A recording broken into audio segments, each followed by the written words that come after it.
இன்னைக்கு பொழுது கிளிகளோட சத்தத்தோட நல்லா தாங்க விடிஞ்சிச்சு. ஆனால் என்ன, நம்ம சாதம் வடிக்கிறதுல தான் ஒரு சொதப்பல் ஆகிடுச்சிங்க.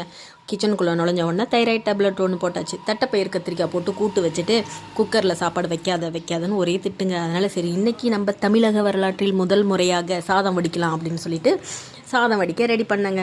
அது என்னமோ தண்ணியும் அரிசியும் வச்சா ஊற்றுற தண்ணி எங்கே போகுதுன்னே தெரிலங்க. நானும் சுடு தண்ணி காய வச்சு ஊற்றுறேன், அந்த தண்ணி எங்கே போகுதுன்னே தெரில. எப்படியோ ஒரு வழியாக நல்லபடியாக சாதம் வடித்து வச்சாச்சுங்க. இந்த கிளைமேட்டுக்கு நல்ல சூடாக சூப்பு மாதிரி ஏதாவது வச்சு கொடுமா அப்படின்னு கேட்டாங்க. சூப்பு தானே, தோ ரெடி பண்ணி தரேன் அப்படின்ட்டு வடித்த கஞ்சிலேயே மஞ்சத்தூளும் உப்பும் போட்டு அப்பாவுக்கும் மகனுக்கும் ஆளுக்கு ஒரு டம்ளர் கலந்து கொடுத்தாச்சுங்க. காலையில் டிஃபன் ரெடி பண்ணோம் இல்லைங்களா, அதனால் கோதுமை மாவும் முருங்கைக்கீரையும் போட்டு அடை ரெடி பண்ணியாச்சுங்க. இந்த அடைக்கு தனியாக எதுவும் நான் குழம்புலாம் ரெடி பண்ணலைங்க. அதே கத்திரிக்காய் தட்டைப்பயிர் கூட்டிலேயே சாப்பிட்டு கிளம்பிடுங்க அப்படின்னு சொல்லியாச்சு. பஸ் வந்துருச்சு. வா தம்பி, பஸ் வந்துருச்சு கிளம்பலாம் அப்படின்ட்டு வெளியே வந்து பார்த்தா நல்ல மழைங்க. கொடை பிடிச்சிட்டே போய் தம்பியை பஸ் ஏற்றி